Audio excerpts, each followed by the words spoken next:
Alright, here we go with trends on Thursdays that you should know about. Of course, today is Thanksgiving Day, followed by Black Friday, so there's a lot going on in business this week. First up, I just talked about remote working and co-working spaces like WeWork or The Vibe the other day, and now Tulsa, Oklahoma is offering some major incentives to the people that are willing to move there and work remotely.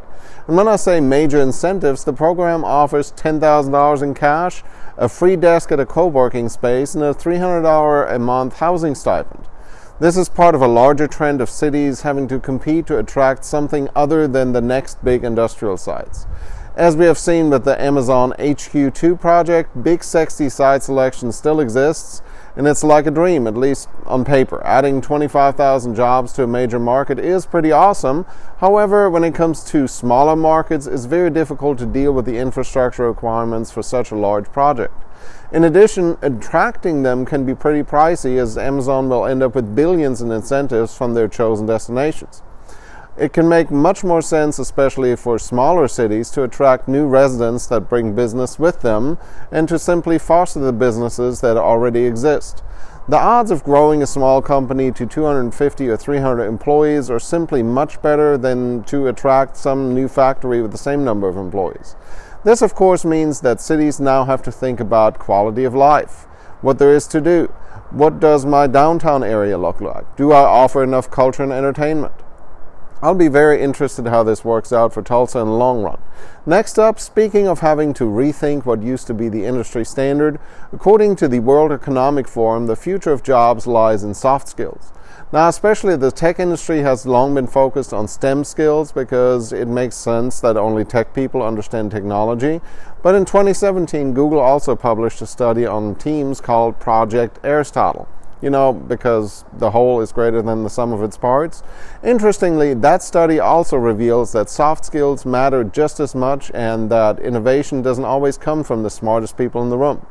If you want a team that brings major change and innovation, the ingredients are psychological safety, dependability, structure and clarity, meaning and impact.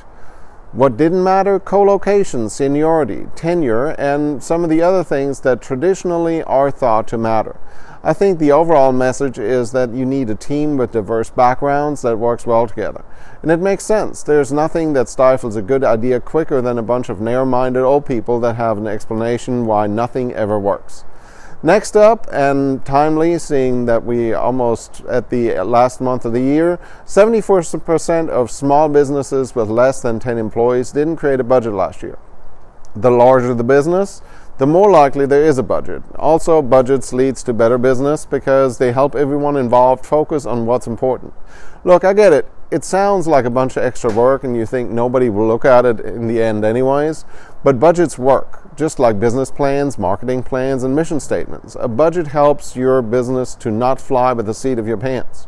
I always say that it's really hard to hit the goal if you have no idea where it is. So creating a budget document makes sense and gives you some very important key indicators of whether your business is on track. I'm not saying you have to create a 200-page manifesto of how many paper clips your team is allowed to use, but sitting down and looking at the 20,000-foot view, maybe with your accountant or your leadership team, has distinct advantages and you shouldn't skip over it. There are even free budgeting tools all over the web, just in case, making a budget wasn't in your budget for this year. And one more, Capital One just snatched up WikiBuy for an undisclosed amount. Continuation of banks and expanding into fintech services that are not traditionally the territory of banks. Since customers expect more and more from their banks in terms of digital customer service and perks, banks are finding themselves trying to figure out what the young folks want. And when I say the young folks, I mean anyone with an iPhone or an Android.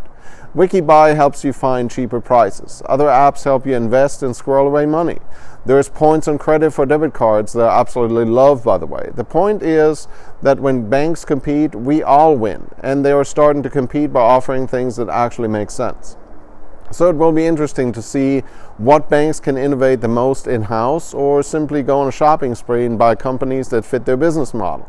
I applaud Capital One for what they're doing. I'm also curious to see what the smaller local and regional banks will do to stay competitive. Well, that's it on this Thanksgiving Thursday. As always, I'd love to hear from you, so shoot me a DM and, of course, share this with someone. Happy Thanksgiving, and thank you for continuing to watch these videos. I'm Tobias Wilhelm.